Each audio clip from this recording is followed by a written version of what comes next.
हर हर महादेव, जय भोलेनाथ। स्वागत है आपका हमारे चैनल पर। आज की वीडियो में आप सुनेंगे सोमवार व्रत की कथा।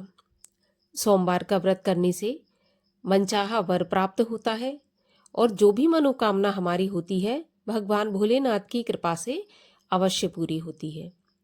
कथा आरंभ करने से पहले आपसे अनुरोध है कि अगर अभी तक आपने हमारे चैनल को सब्सक्राइब नहीं किया है तो ऐसी ही कथाएं सुनने के लिए और हमसे जुड़े रहने के लिए कृपया चैनल को सब्सक्राइब अवश्य कर लें। आज की कथा अच्छी लगे तो लाइक कर दें और शेयर करें। तो चलिए अब हम सुनते हैं सोमवार व्रत की कथा। एक नगर में एक बहुत धनवान साहूकार रहता था। उसके घर में धन की कमी नहीं थी, परंतु वह बहुत दुखी था क्योंकि उसके कोई पुत्र नहीं था। वह इसी चिंता में दिन रात दुखी रहा करता था। पुत्र की कामना के लिए वह प्रत्येक सोमवार को शिवजी का व्रत और पूजन किया करता था तथा सायंकाल मंदिर जाकर शिवजी के सामने दीपक जलाया करता था। उसके इस भक्ति भाव को देखकर एक समय माता पार्वती ने शिवजी से कहा, महाराज, ये साहूकार आपका अनन्य भक्त है, सदैव आपका व्रत और पूजन बड़ी श्रद्धा से करता है। आपको इसकी मनोकामना अवश्य पूरी करनी चाहिए। शिवजी ने कहा, हे पार्वती, यह संसार कर्म क्षेत्र है। किसान खेत में जैसा बीज बोता है वैसी ही फसल काटता है। उसी तरह मनुष्य इस संसार में जैसा कर्म करते हैं वैसा ही फल भोगते हैं। माता पार्वती ने अत्यंत आग्रह से कहा, महाराज, जब यह आपका अनन्य भक्त है और अगर इसको किसी प्रकार का दुख है तो उसे आपको अवश्य दूर करना चाहिए। आप तो सदैव अपने भक्तों पर दयालु रहते हैं और उनके दुखों को दूर करते हैं। यदि आप ऐसा नहीं करेंगे तो मनुष्य आपका पूजन तथा व्रत क्यों करेंगे। माता पार्वती का ऐसा आग्रह देख शिवजी कहने लगे, हे पार्वती, इसके कोई पुत्र नहीं है, इसी चिंता में यह अति दुखी रहता है। इसके भाग्य में पुत्र न होने पर भी मैं इसको पुत्र प्राप्ति का वर देता हूँ, परंतु वह पुत्र केवल 12 वर्ष तक जीवित रहेगा। इसके पश्चात वह मृत्यु को प्राप्त हो जाएगा। इससे अधिक मैं इसके लिए कुछ नहीं कर सकता। माता पार्वती और भगवान शिव का यह वार्तालाप वह साहूकार सुन रहा था। इससे उसको ना तो प्रसन्नता हुई और ना ही दुख हुआ। वह पहले की भांति शिवजी का व्रत और पूजन करता रहा। कुछ समय के पश्चात साहूकार की पत्नी गर्भवती हुई और 10वें महीने उसके गर्भ से अति सुंदर पुत्र उत्पन्न हुआ। साहूकार के घर में बहुत खुशी मनाई गई, परंतु साहूकार तो यह जानता था कि उसकी केवल 12 वर्ष की आयु है, इसलिए उसने अधिक प्रसन्नता प्रकट नहीं की और न ही किसी को यह भेद बताया। जब वह बालक 11 वर्ष का हो गया तो बालक की माता ने उसके पिता से उसका विवाह करने के लिए कहा। साहूकार ने कहा, अभी मैं इसका विवाह नहीं करूंगा, मैं अपने पुत्र को काशी पढ़ने के लिए भेजूंगा। साहूकार ने बालक के मामा को बुलाकर उसको बहुत सा धन देकर कहा, तुम इस बालक को काशी पढ़ने के लिए ले जाओ और रास्ते में जिन जिन स्थानों से भी जाओ, यज्ञ करते, ब्राह्मणों को भोजन कराते तथा दक्षिणा देते हुए जाना। दोनों मामा भांजे यज्ञ करते, ब्राह्मणों को भोजन कराते तथा दक्षिणा देते काशी जी की ओर चल पड़े। रास्ते में एक शहर पड़ा। उस शहर में राजा की कन्या का विवाह था, परंतु जो राजकुमार विवाह कराने के लिए आया था वह एक आंख से काना था। उसके पिता राजा को इस बात की बड़ी चिंता थी कि कहीं राजकुमार को देखकर राजकुमारी या उसके माता पिता विवाह में किसी प्रकार की अड़चन पैदा न कर दें। जब उसने सेठ के अति सुंदर लड़के को देखा तो मन में विचार किया कि क्यों न द्वार आचार के लिए इस लड़के से वर का काम चलाया जाए। ऐसा मन में विचार कर उस राजकुमार के पिता ने उस लड़के और उसके मामा से बात की तो वे राजी हो गए। फिर उस साहूकार के लड़के को दूल्हे के कपड़े पहनाकर तथा घोड़ी पर बैठाकर कन्या के द्वार पर ले गए। सभी कार्य प्रसन्नता पूर्वक पूर्ण हुए। राजकुमार के पिता ने सोचा कि यदि विवाह भी इसी लड़के से करा लिया जाए तो इसमें क्या बुराई है। ऐसा विचार कर लड़के और उसके मामा से कहा, यदि आप फेरों और कन्यादान के काम को भी पूरा करा दें तो आपकी बड़ी कृपा होगी। मैं इसके बदले आपको बहुत सारा धन दूंगा। दोनों ने इसे खुशी खुशी स्वीकार कर लिया। विवाह कार्य बहुत अच्छी तरह संपन्न हो गया। सेठ का पुत्र जिस समय जाने लगा तो उसने राजकुमारी की चुंदरी के पल्ले पर लिख दिया, तुम्हारा विवाह मेरे साथ हुआ है, परंतु जिस राजकुमार के साथ तुम विदा होगी वह एक आंख से काना है और मैं काशी पढ़ने जा रहा हूँ।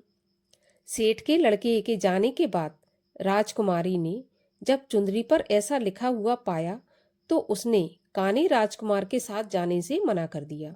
उसने अपने माता पिता को सारी बात बता दी और कहा, यह मेरा पति नहीं है, मेरा विवाह इसके साथ नहीं हुआ। जिसके साथ मेरा विवाह हुआ है वह तो काशी पढ़ने चला गया। राजकुमारी के माता पिता ने अपनी कन्या को विदा नहीं किया और बारात वापस चली गई। उधर सेठ का लड़का और उसका मामा काशी पहुंच गए। वहां जाकर उन्होंने यज्ञ करना और लड़के ने पढ़ना शुरू कर दिया।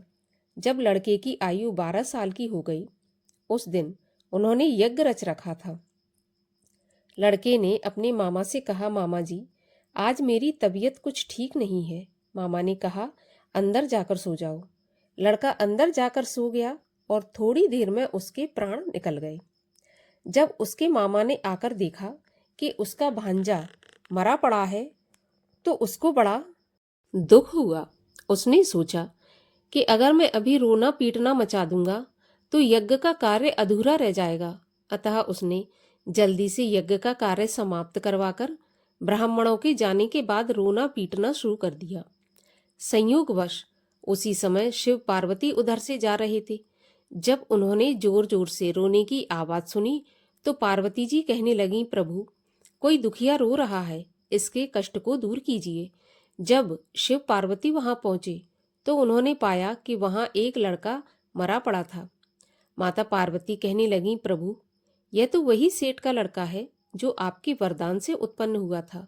शिवजी ने कहा, पार्वती, इसकी आयु इतनी ही थी और वह भोग चुका। तब पार्वती जी ने कहा, हे महाराज, इस बालक को कुछ आयु और दे दो, नहीं तो इसके माता पिता तड़प तड़प कर मर जाएंगे।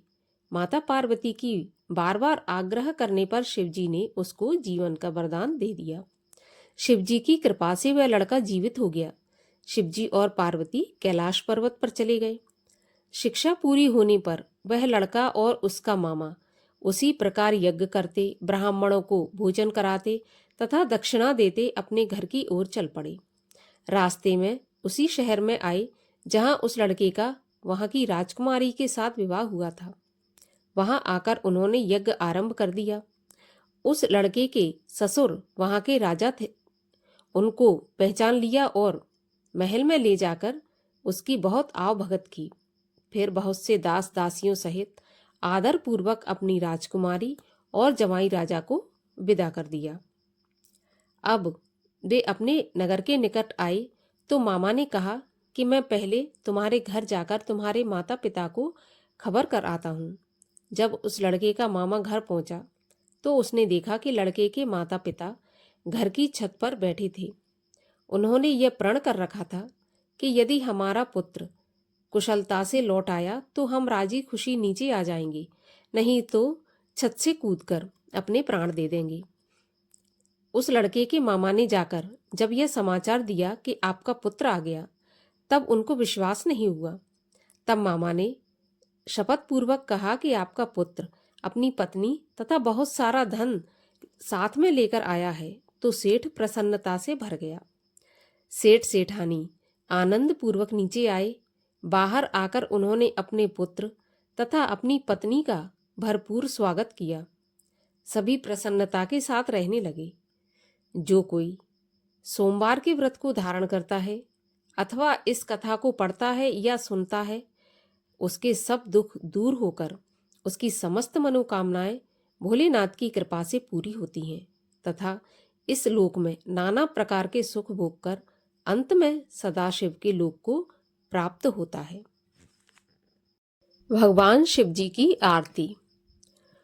ओम जय शिव ओमकारा, स्वामी हर शिव ओमकारा, ब्रह्मा विष्णु सदा शिव अर्धांगी धारा। ओम जय शिव ओमकारा, एकानन चतुरानन पंचानन राजे, हंसानन गरुणासन वृषवाहन साजे।